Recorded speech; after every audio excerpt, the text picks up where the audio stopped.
오늘 말씀은 누가복음 16장 1절부터 13절입니다. 좀 길지만 함께 읽겠습니다. 또한 제자들에게 이르시되 어떤 부자에게 청지기가 있는데 그가 주인의 소유를 낭비한다는 말이 그 주인에게 들린지라. 주인이 그를 불러 이르되 내가 내게 대하여 들은 이 말이 어찌 됨이냐. 내가 보던 일을 셈하라. 청지기 직무를 계속하지 못하리라 하니 청지기가 속으로 이르되 주인이 내 직분을 빼앗으니 내가 무엇을 할까? 땅을 파자니 힘이 없고 빌어먹자니 부끄럽구나. 내가 할 일을 알았도다. 이렇게 하면 직분을 빼앗긴 후에 사람들이 나를 자기 집으로 영접하리라 하고 주인에게 빚진 자를 일일이 불러다가 먼저 온 자에게 이르되 내가 내 주인에게 얼마나 빚졌느냐. 말하되 기름 100마리니이다. 이르되 여기 네 증서를 가지고 빨리 앉아 50이라 쓰라 하고 또 다른 이에게 이르되 너는 얼마나 빚졌느냐. 이르되 밀 100석이니이다. 이르되 여기 네 증서를 가지고 80이라 쓰라 하였는지라. 주인이 이 옳지 않은 청지기가 이를 지혜 있게 하였으므로 칭찬하였으니 이 세대의 아들들이 자기 시대에 있어서는 비치의 아들들보다 더 지혜로움이니라. 내가 너희에게 말하노니 불의의 재물로 친구를 사귀라. 그리하면 그 재물이 없어질 때에 그들이 너희를 영주할 처소로 영접하리라. 지극히 작은 것에 충성된 자는 큰 것에도 충성되며 지극히 작은 것에 불의한 자는 큰 것에도 불의하니라. 너희가 만일 불의한 재물에도 충성하지 아니하면 누가 참된 것으로 너희에게 맡기겠느냐. 너희가 만일 남의 것에 충성하지 아니하면 누가 너희의 것을 너희에게 주겠느냐. 집 하인이 두 주인을 섬길 수 없나니 혹 이를 미워하고 저를 사랑하거나 혹 이를 중히 여기고 저를 경히 여길 것임이니라. 너희는 하나님과 재물을 겸하여 섬길 수 없느니라. 아멘. 오늘 말씀 나누는 그 설교의 제목은 불의의 재물로 친구를 사귀라입니다. 성경에 저희들이 중요한 얘기인데도 불구하고 그 덜 중요한 얘기에 더 집중되는 경우가 좀 있어요. 간혹 있습니다.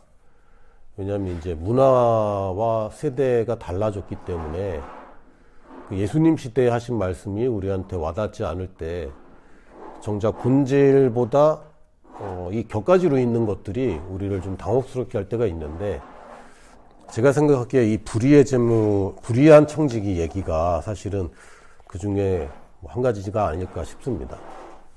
불의한 청지기 설교를 제가 많이 찾아봤고, 또 불의한 청지기를 다룬, 그러니까 불의한 청지기만을 놓고 쓴 책은 없는데 이 불의한 청지기를 다룬 책도 제가 여러 번 읽어봤지만 이 왜 불의한 청지기를 칭찬했느냐에 대해서는 제가 답이 별로 없었거든요. 이해가 안 됐었어요. 근데 이제 제가 라오스에 있다가 이제 한국에 오게 되고 또 한국에 와서 경제활동을 좀 더 알게 되고 또 경제활동 하시는 분들과 친해지다 보니까 아니 이거 당연한 건데 이거를 목사님들이 이 얘기를 한 분도 안 하는구나 라는 걸 알게 됐는데, 이게 뭐냐면 사실은 부실채권 얘기입니다. 그 불의한 청지기가 자기 것도 아니고 주인에게 빚진 자들을 자기가 알아서 탕감을 해주거든요. 이건 못된 짓 아닙니까? 자기 것도 아닌데. 그런데 주인이 칭찬해요. 그렇죠? 주인이 칭찬하는데 지혜롭다, 잘했다라고 칭찬을 합니다. 아니 근데 어느 주인이 자기 자산이 줄어든 거 아닙니까? 이게 채권을 줄여버린 거잖아요. 근데 칭찬해요. 여기서 이제 저도 이걸 어떻게 해석해야 되나 이 고민이 많았는데, 사실은 별거 아닙니다. 이게 부실 채권이었던 거예요. 그러니까 우리가 액수가 완삭지 않으니까 이게 얼마나 빚진 건지 모르겠는데, 저희가 액수를 모르더라도 이 사람이 그 기름 100마를 50말로 써라. 그리고 밀 100석을 80석이라고 써라. 라고 봐줬는데, 이 청지기가 기대하는 게 뭡니까? 내가 나중에 이 집으로 가면 이 집에서 나를 반겨줄 것이다. 대접할 것이다. 그리고 나를 모른 척하지 않을 것이다. 그러니까 작은 액수가 아니라는 거죠.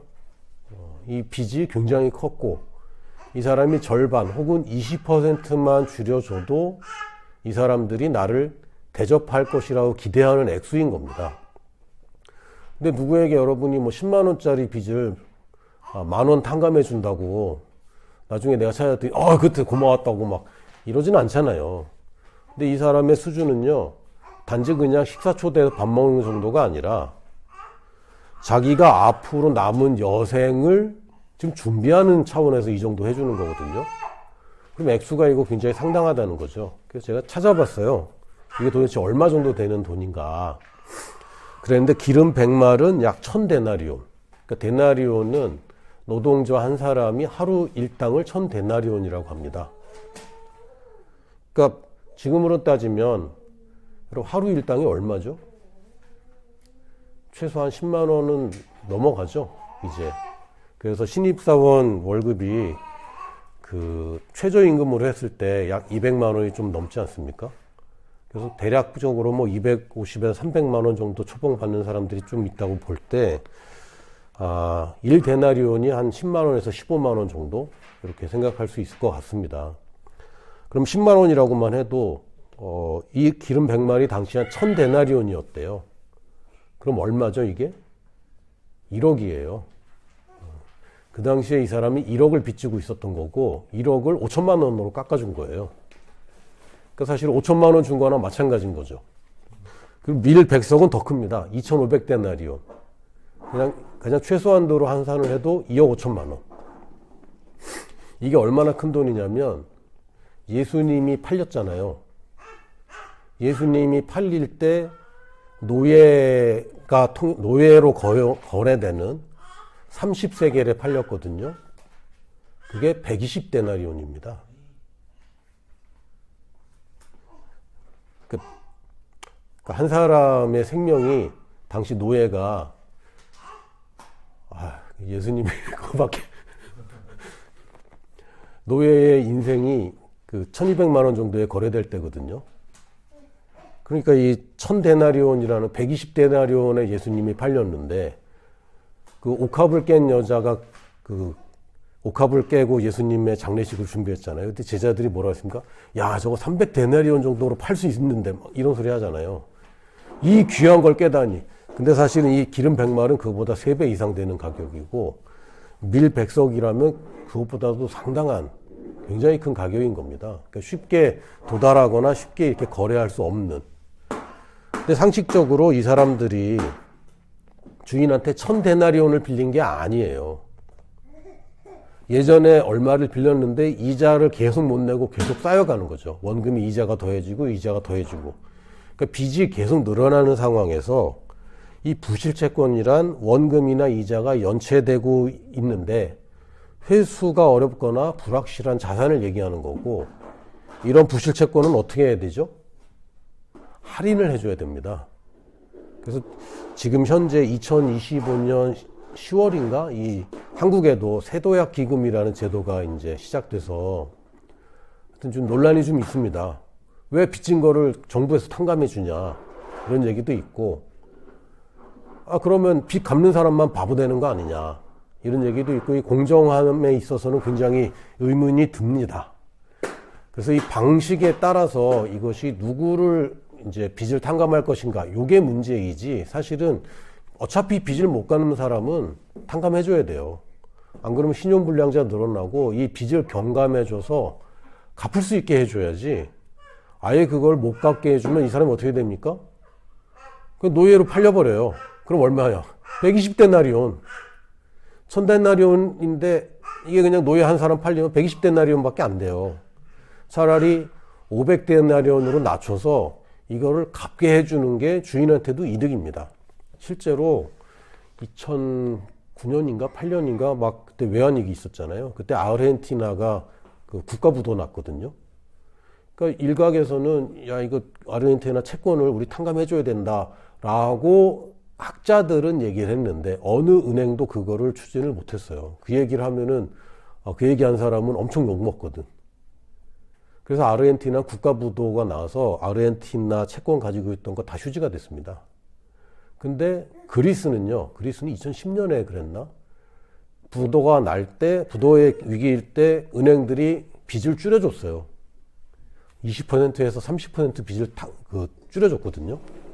그래서 결국 국가가 안 망했어. 그래서 지금도 채권이 가치가 있어요. 그러니까 요런 얘기입니다. 경제적인 얘기인데, 그러니까 예수님 뭐라고 하셨냐면 이 주인의 말을 빌려서, 야, 예수님 지금 얘기하셨죠. 이 세대의 아들들이 자기 시대에 있어서는 빛의 아들들보다 더 지혜롭다. 이거 굉장히 지혜로운 방식으로 한 겁니다. 그걸 칭찬하신 건데, 그러니까 부실채권을 어떻게 해야 되는가라는 개념이 없다 보면, 주인 돈을 지가 왜 마음대로 써? 이렇게 되는 거죠. 물론, 이 사람의 권한입니다. 왜? 아직 현직이기 때문에. 정당한 권리냐? 사실은 정당한 권리예요. 아직 잘리지 않았기 때문에. 이 청지기가 맡은 게 뭡니까? 주인의 재산 관리를 맡았어요. 근데 이 청지기가 뭐 했어요? 주인의 자산을 낭비하지 않으면서, 사실 낭비하고 살았거든요. 분명히 주인의 소유를 낭비한다라고 했는데, 이 사람이 무슨 일을 했냐면 주인의 자산을 지키는 일을 하면서 자기 미래까지 준비한 거죠. 그러니까 이거 굉장히 칭찬받을 일입니다. 근데 이제 그냥 대충 보면, 자세하게 안 보면, 주인 소유를 낭비했는데 지금은 이거 불법적으로 더 낭비한 거 아니야? 자기 이익을 위해서 낭비한 거 아니야? 라고 하지만 이 사람이 자기의 미래를 준비하면서 주인의 자산을 지킨 굉장히 지혜로운 일을 한 겁니다. 근데 이 얘기를 왜 하냐면, 너희도 그렇게 해라. 너희들이 가진 돈이 너희 것이 아니야. 재물 얻을 능력을 주셔서 너희들이 얻은 거고, 부모님한테 받은 거고, 그럼 사실 네가 한 거 아무것도 없어. 네가 열심히 했다고 하지만 그런 일을 할 수 있게 된 배경에 보면 하나님의 은혜가 있는 거죠. 그래서 내게 맡겨진 돈이고 내가 관리하는 돈이지, 마치 청지기처럼. 청지기도 처음에는 주인의 소유를 자기 소유인 줄 알고 막 낭비했거든요. 그런데 주인이, 야, 우리 계산 한번 해야지, 정산해야지 라고 하니까 정신이 번쩍 난 거죠. 우리도 매일 정신 차려야 됩니다. 맞다, 이거 내 돈 아니지. 이 돈 맡겨주신 건데 이거 어떻게 썼느냐, 결국은 다 정산하게 돼 있는데, 내가 차 사고 집 사고 좋은 거 사 먹고 좋은 옷 입고 하면서, 물론 여러분 그거 하지 말라는 얘기가 아닙니다. 그러나 그것만 하다가 정산하게 되면요, 이 불의한 청지기랑 똑같은 상황이 되거든요. 주인의 소유를 낭비한 것밖에 안 돼요. 씨와 먹을 양식을 같이 주시는데 모든 걸 다 먹어치우고 있는 거죠. 그럴 때 이 주인이, 야, 계산하자 라고 얘기하면 정신을 바짝 차리듯이, 오늘 내가 정신을 차려야 되겠다.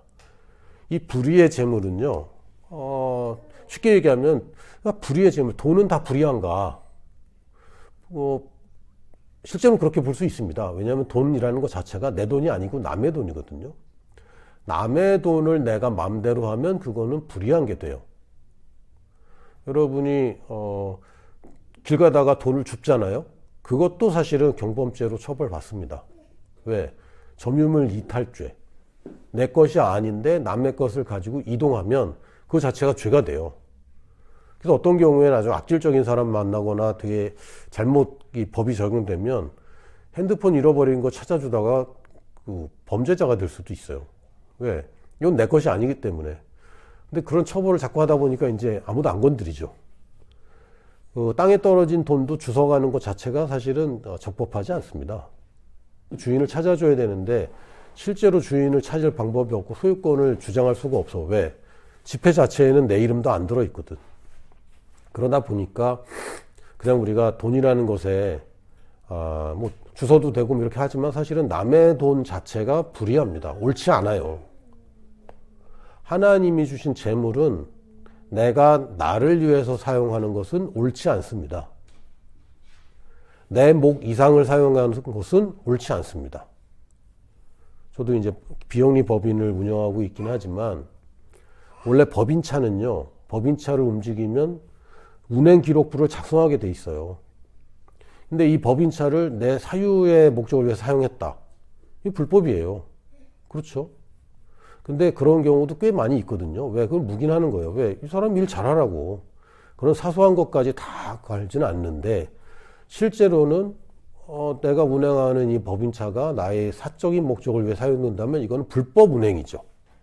마찬가지로 우리가 가진 돈이 내 돈이 아니고 남의 돈입니다. 우리 하나님과 내 사이가 남 사이냐, 이건 아니지만 내 돈은 아니에요. 그래서 돈 자체의 속성이 불의할 수밖에 없어요. 근데 이 불의한 원래 속성인데, 근데 이게 가난한 사람에게 갈 때에 이게 의롭다고 되는 겁니다. 그러니까 돈은 원래, 저는 예전에 돈이라는 거는 중립적인 위치다. 의롭게 쓸 수도 있고 불의하게 쓸 수도 있다라고 생각을 했는데, 제가 지금 생각이 좀 많이 바뀌었습니다. 돈의 속성은 그냥 불의하다. 이거 자체가 가지고 있으면 죄냐? 아니요. 부정하냐? 아니요. 그렇진 않아요. 일단 내 돈이 아니다. 그건 확실하거든요. 그런데 이 돈이 어디에 쓰이냐에 따라서 특히 다른 사람을 위해 쓰일 때만 이게 의로운 결과를 맺는 겁니다. 돈이라는 것은 의로운 열매를 맺기 위해서 나에게 주어진 돈이고, 의로운 열매를 맺는 한 내가 먹어도 상관없는 것입니다.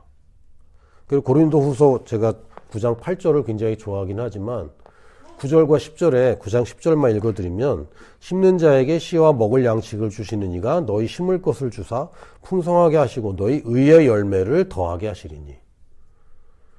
그러니까 하나님이 나한테 돈을 맡기신 이유는 이건 의의 열매를 맺게 하기 위해서인데, 우리는 불의한 것을 심어서 의로운 것을 거두게 돼요.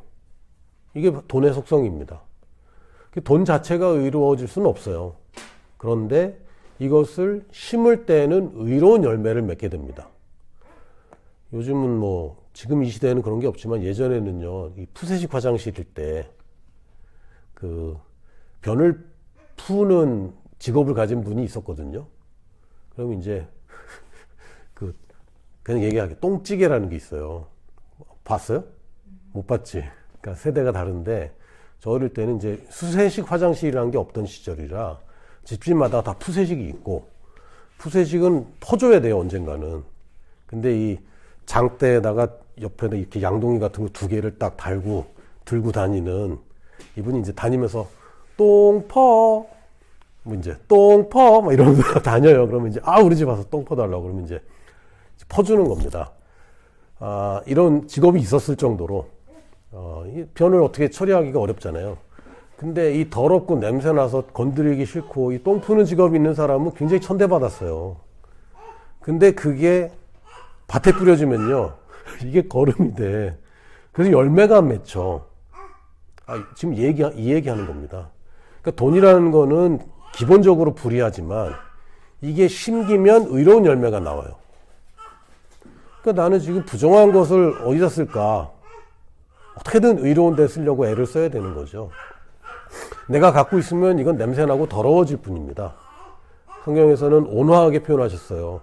좀이 먹고 녹이 쓴다, 이렇게 표현했는데, 사실은 이게 탐욕이 점점 커지고 인생이 망가지죠.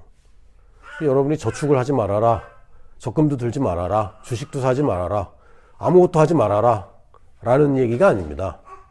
뭐가 우선이냐라는 거예요. 내가 이 불의한 재물은 여러분이 효과적으로 관리를 해야지 계속 쌓아두면 푸세식 화장실처럼 이게 넘친단 말이에요. 더 더러운 얘기 잠깐 해볼까요? 겨울에는 이게 얼어요. 그죠? 따뜻했으나 배출되면 이게 차갑게 얼어요. 그러면서 이렇게 높게 쌓입니다. 그래서 이거를 밭에다가 뿌리지 않으면 결국은 굉장히 어려운 상황에 처해져요. 쌓여서 넘치면 어떡할 거야? 넘치면 굉장히 곤란한 거죠. 마찬가지로 돈도요, 적당하게 관리를 해야지 내가 쌓기만 하면요, 냄새나고 굉장히 어려워집니다. 불의한 재물의 속성은 원래 불의한데, 이건 자꾸 퍼갖고 의로운 데서 자꾸 심어줘야 돼요. 그래야 이 돈이 가치가 있는 것입니다. 근데 이 성경에서 오늘 주제는 뭐냐면, 이 돈으로 뭘 하냐면 친구를 사귀어라. 이게 핵심입니다. 돈을 가지고 뭐 할 것인가? 친구를 사귀는 거예요. 가난한 사람한테 주는 거 좋은 겁니다. 그런데 그래서 뭐 하라고? 친구를 사귀라고. 이 지혜로운 청지기의 핵심이 뭐냐면요, 주인의 돈을 잘 지켰다, 아닙니다. 주인의 돈을 낭비했으나 자산을 지키는 올바른 결정을 했다, 그거 아닙니다. 만약에 그쪽으로 갔으면요, 이 사람이 빚진 자들 데려다가 막 때려갖고, 마치 그 달란트 빚진 자가 100데나리온 빚진 자 감옥에 가두잖아요. 그럼 100데나리온이 감옥에 갈 수준인 거예요. 그러니까 뭐 1000데나리온, 2500데나리온이면 이거 굉장히 많은 돈인 거죠. 이 사람들 데려다가 막 때리고 협박해서 뭘 팔아서라도 집을 차압해서라도 막 가져오는 거, 이게 사실은 주인의 자산을 지키는 거 아닙니까? 근데 그거는 자산을 지키는 것 말고는 아무것도 한 게 없는 거예요. 원수를 더 만든 거죠. 이 사람들이 주인을 좋아하겠어요? 주인한테 악감정을 가지겠지. 그러니까 주인은, 이 선한 주인은 그걸 원하는 게 아닌데, 이 사람이 주인의 자산을 낭비하지 않으면서 뭘 했습니까? 친구들을 만들었죠. 그래서 이 사람이 칭찬받는 겁니다. 야, 네가 두 가지를 다 했구나. 그래서 불의의 재물 핵심이 뭡니까? 불의의 재물로 친구를 만들어라. 이게 핵심입니다. 기회가 아직 있을 때에 이 청지기는 기회가 정말 조금 남은 거를 이제 정신을 바짝 차리게 된 거죠. 이 주인의 소유를 낭비하고 있던 그 시절에 이 청지기. 근데 오늘 정신 차리고, 며칠 안 남았다.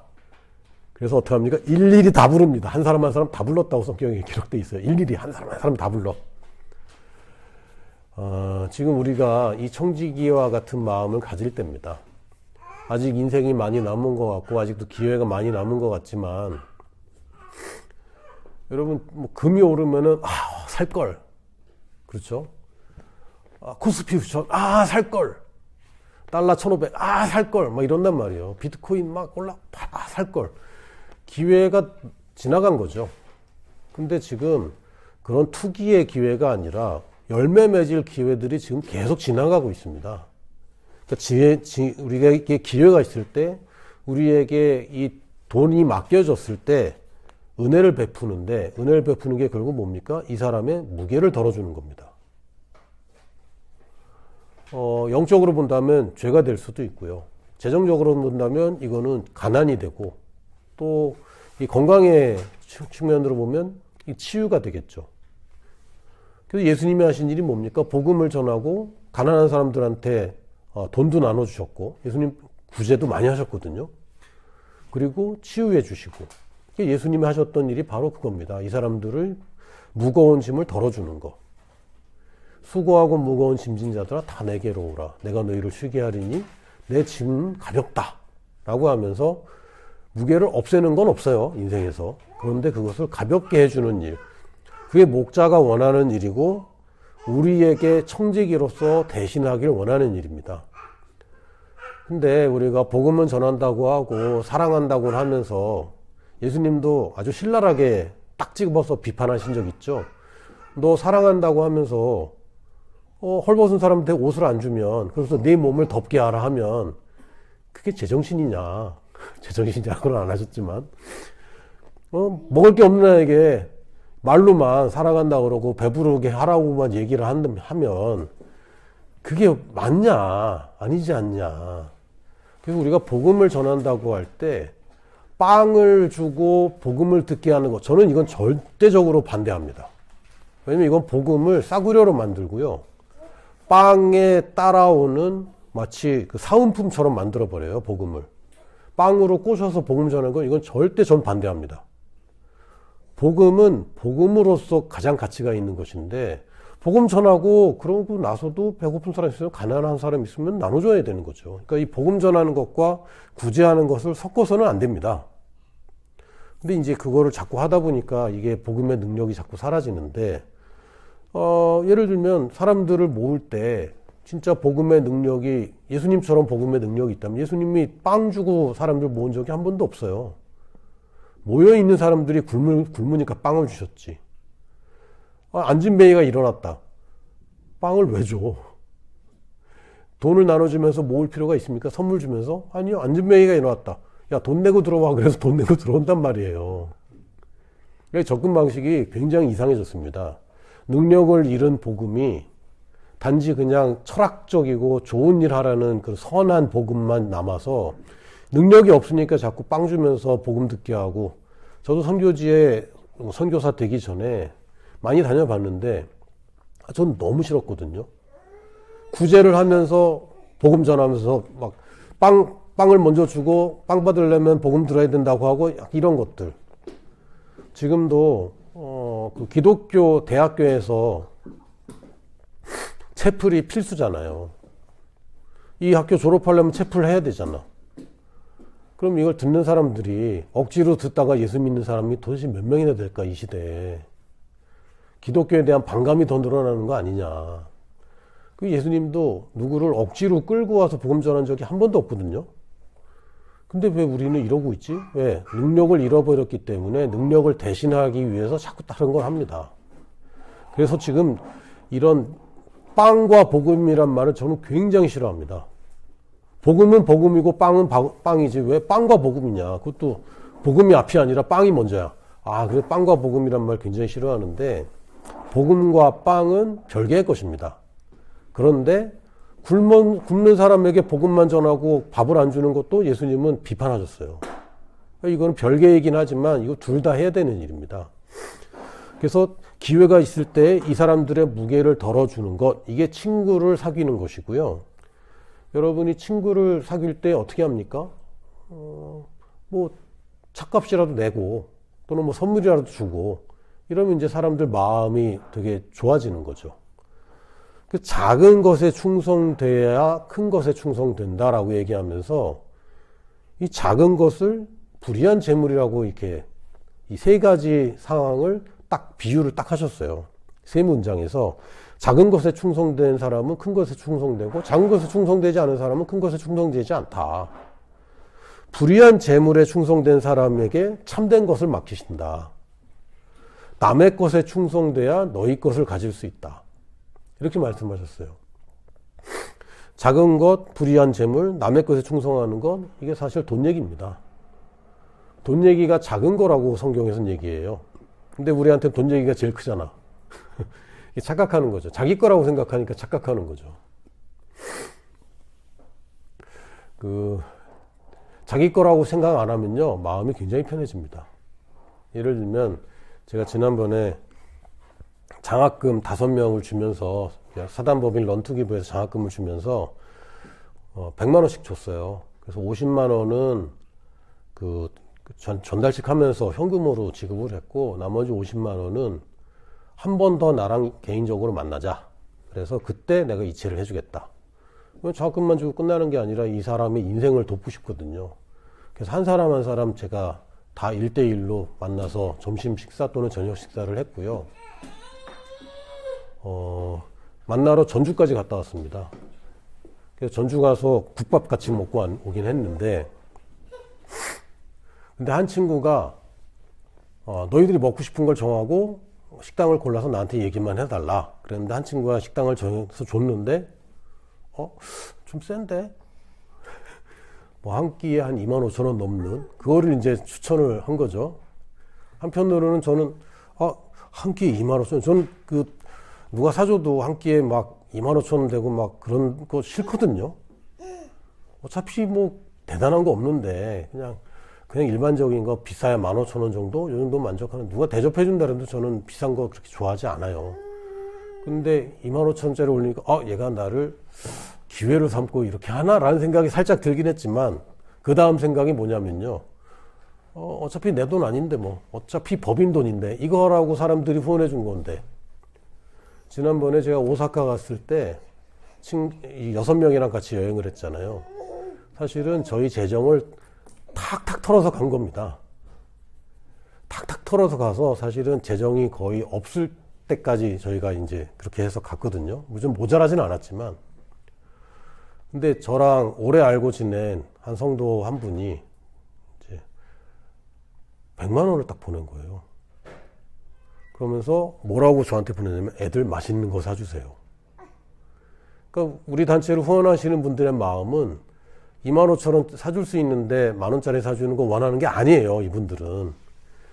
얘들은 부모님이 애들 데리고 외식하는 것도 너무 어렵기 때문에 사주세요. 비싼 거 애들이 먹고 싶으면 사주세요. 이게 후원자들의 마음을 제가 알거든요. 그러니까 25,000원짜리 나로서는 내가 먹는 거는 25,000원 안 쓰지만 애들 사주는 거는 25,000원이 아깝지 않은 거예요. 왜? 내 돈이 아니니까. 물론 이제 내 돈으로 하려면 사실 좀 부담이 될지 몰라요. 근데 법인 돈이니까 여러분 회식하면 뭐 먹는다고요? 소고기. 회식할 때 저 음료수 하나 시켜도 될까요? 시켜. 왜? 그 법인카드 가진 분이 굉장히 생색내지 않아요? 맛있는 거 먹으라고 막. 대표님도 회식할 때 가면은 막 생색내요. 근데 사실 대표님 돈 아니에요. 법인 돈이지. 우리도 마찬가지입니다. 우리 월급 통장에 내 월급이라고 명세가 되어 있고 내 이름으로 되어 있는 통장이기 때문에 자기 돈이라고 착각하는데 아니에요. 저희 천국 법인 거예요, 이거. 천국, 왕국의 법인 거고 왕립 회사 겁니다. 그러니까 여러분 맘 놓고 쓰세요.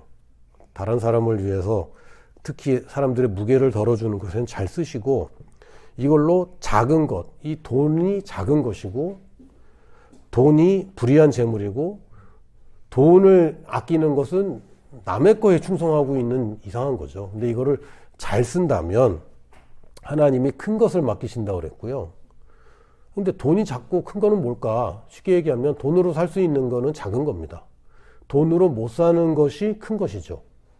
그걸 나에게 주신다고 말씀하셨고 참된 것을 주신다고 진짜 제대로 된 거, 거짓된 거 아니고 그냥 그 나를 속이는 것이 아니라 진짜 나한테 좋은 것을 나한테 주신다고 그랬고 내 것을 나한테 맡기신대요. 그럼 내 것은 도대체 뭔가?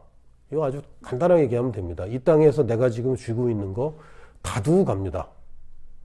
근데 갔는데 영혼, 내가 전도한 영혼은 거기 가 있는 거죠.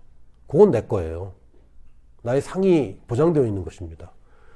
그래서 내가 돈을 잘 쓰기만 해도 내 것이 많아지는 건데 내 이름으로 된 통장에 돈이 많아진다고 내 것이 많아지는 건 착각이고 실제로 내 돈을 어디에 쓰느냐가 결국엔 하늘나라의 상을 늘리고 있는 것입니다. 그러면 그럼 누가 내 친구지? 이런 생각이 분명히 들거든요. 예수님이 선한 사마리아인 얘기하시면서 이 사람이 율법이 뭡니까? 율법을 그냥 아주 단순하게 뭐라고 할 수 있을까요? 라고 할 때 내 하나님을 내 마음과 힘과 목숨을 다해 사랑하고 내 이웃을 내 몸과 같이 사랑해라 라고 딱 정리가 됐어요. 그랬더니 또 이제 마지막 질문이 뭐였냐면 그럼 누가 내 이웃입니까? 이게 이제 질문인 거예요. 그래서 예수님이 선한 사마리아인 얘기를 해주시면서 결론이 질문이 뭡니까? 그 사람이 자기를 옳게 보이려고 예수께 여짜오되 그러면 내 이웃이 누구이니까? 이 사람이 자기가 옳게 보이려고 이랬다고 아주 그 가식적인 질문을 한 거죠. 그랬더니 예수님이 뭐라 하셨냐면 누가복음 10장 36절 37절에 내 생각에는 이 세 사람 중에 이제 마지막이 사마리아 사람이죠. 누가 강도 만난 자의 이웃이 되겠느냐? 이르되 사람들이 자비를 베푼 자니이다. 예수께서 이르시되 가서 너도 이와 같이 하라. 그러니까 사람들 질문은 누가 내 이웃이에요? 라고 물어봤는데 예수님의 대답은 이웃이 되라입니다. 이 성경에도 보면 비동사는 에임이라는 동사를 써요. 헬라어로. 근데 여기서 누가 강도 만난 자의 이웃이 되겠느냐 할 때는 기노마이라는 단어를 썼습니다. 이거는 become이라는 단어입니다. 근데 제가 영어 성경을 찾아보면 이걸 다 비동사로 번역을 했더라고요. 잘못한 겁니다. 킹 제임스도 NIV도 NSAB인가? 그것도 다 잘못 번역했어요. 이게 비동사가 아닙니다. become이라는 단어예요. 되다. 그 사람들은 누가 내 이웃이에요? 라고 물어보는데 예수님은 아니 이웃이 되는 거야. 근데 이웃이 되는데 뭘 하라고 그러셨죠? 가서 해라. 그러니까 누가 너 찾아오는 거 기다리는 거 아니야. 네가 가서 하는 거야. 이게 이웃이 되라는 가르침이고요. 친구를 사귀라는 것도 친구한테 돈 쓰라는 얘기가 아닙니다. 잘 알아들어야 됩니다. 여러분들의 친한 사람에게 돈을 쓰는 거 이거는 아깝지 않아요. 근데 그 얘기하는 게 아니라 돈을 써서 친구를 사귀라는 얘기입니다. 이 불의한 청지기는 직접 간 건 아니에요. 근데 어떻게 했죠? 일일이 다 불러냈죠. 불러내든 찾아가서 만나든 여러분이 가서 하는 겁니다. 가서 여러분이 돈을 써서 친구를 사귀세요. 이게 우리 불의한 재물이 우리에게 맡겨져 있는 이유입니다. 그 불의한 재물을 쌓아놓으면 어떻게 된다고요? 푸세식이 됩니다. 일단 그냥 어쨌든 쌓이기 전에 갖다가 자꾸 밭에다 뿌려야 돼요. 식량도 마찬가지 아닙니까? 쌓아두면 어떻게 돼요? 썩습니다. 차라리 그거를 나눠주면은 친구를 만드는 건데 내가 언제 먹을지 모르지만 쌓아두는 거 이거 굉장히 어리석은 일입니다. 여러분에게 기회가 있을 때에 쌓는 데만 너무 욕심 부리지 마시고 쌓이는 대로 자꾸 퍼서 뿌리는 친구를 사귀는 여러분 되시기를 예수님의 이름으로 축복합니다. 아멘.